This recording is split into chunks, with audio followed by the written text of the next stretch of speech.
Kandala service സഹകരണ bank അഴിമതി കേസിൽ മുൻ പ്രസിഡന്റ് എൻ ഭാസുരാഗന് മുൻകൂർ ജാമ്യമില്ല. എൻ ഭാസുരാഗന്റെ മുൻകൂർ ജാമ്യാപേക്ഷ ഹൈക്കോടതി തള്ളി. ക്രൈംബ്രാഞ്ച് രജിസ്റ്റർ ചെയ്ത അഴിമതി കേസിലാണ് ഹൈക്കോടതിയുടെ നടപടി.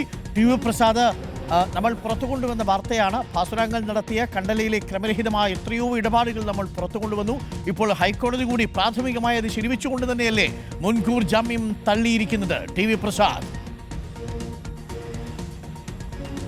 അതുതന്നെയാണ് അരുൺ. നമുക്കറിയാവുന്നതുപോലെ കണ്ടലയിൽ 101 കോടി രൂപയുടെ ക്രമക്കേടാണ് മുൻ CPI നേതാവായ എൻ ഭാസുരാഗന്റെ നേതൃത്വത്തിൽ അവിടെ നടത്തിയത്. അതിന്റെ ഭാഗമായി ആദ്യം 63 കേസുകളാണ് മാറനല്ലൂർ പോലീസ് രജിസ്റ്റർ ചെയ്ത്. ഈ കേസുകളാണ് പിന്നീട് ക്രൈംബ്രാഞ്ചിന് കൈമാറുകയും ചെയ്തത്.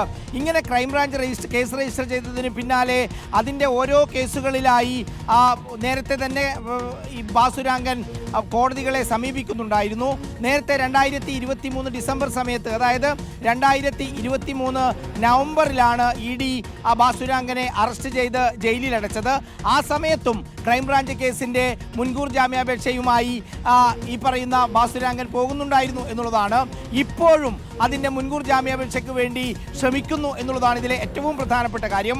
നിലവിൽ ഇപ്പോൾ ജയിലിൽ നിന്ന് പുറത്താണ്. ED കസ്റ്റഡിയിലെടുത്ത് അറസ്റ്റ് ചെയ്ത് റിമാൻഡ് ചെയ്തതിന് ശേഷം ഏതാണ്ട് 1 വർഷത്തിലേറെ കാലമാണ് അച്ഛനും മകൻ അഖിൽജിത്തും ജയിലിൽ കടന്നത്. അവരിപ്പോൾ പുറത്താണ്.